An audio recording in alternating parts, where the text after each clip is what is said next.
Good morning, everyone. Today is October 5th, 2022. And this morning, Toronto Real Estate Board just posted data for September. So I know we're all waiting for this. Let's look at it together.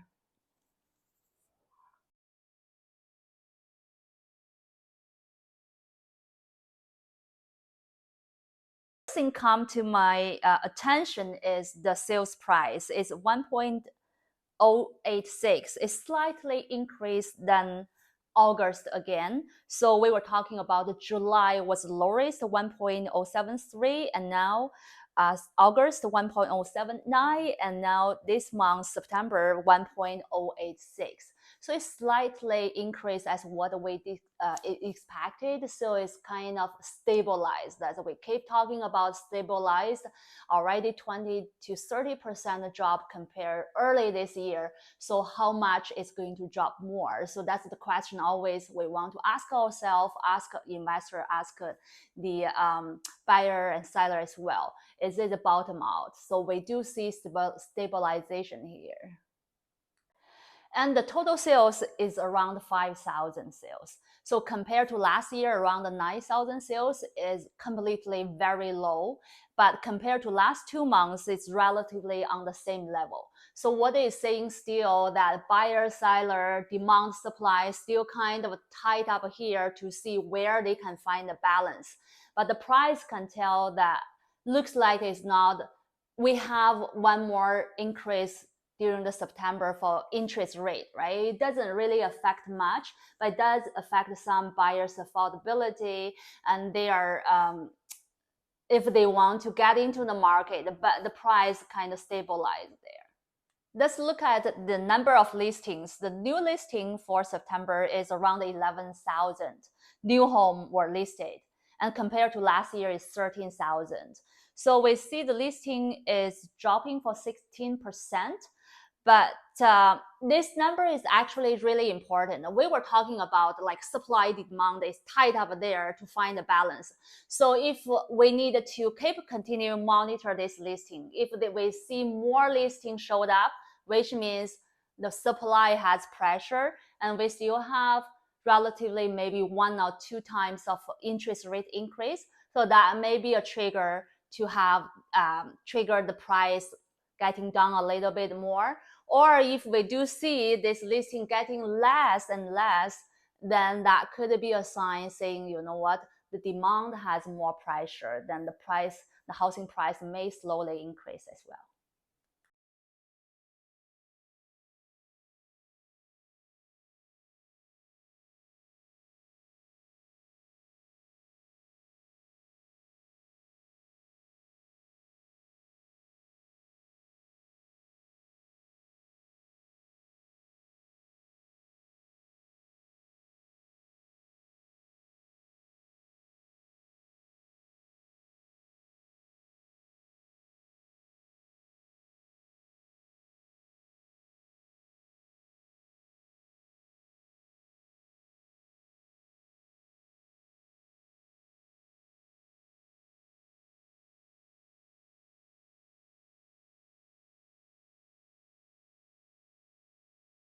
Let's look at the detail in different type of house. So the first thing I notice, and we should really make a good point here, is the detached house. We see the detached house is the top job here in different type of houses, right? So around 10%, and average price is $1.3 million.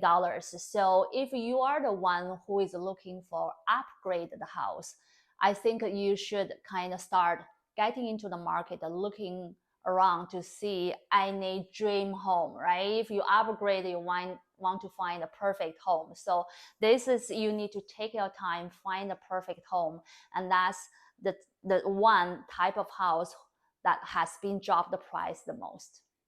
And also let's look at the condo. Actually, the condo relatively compared to last year increased 3%. So which means the price is still higher. So again, if you are that kind of clients or buyer who are already own your first home, probably condo, relatively small townhouses, and you want to upgrade it to a detached house, this is a perfect time.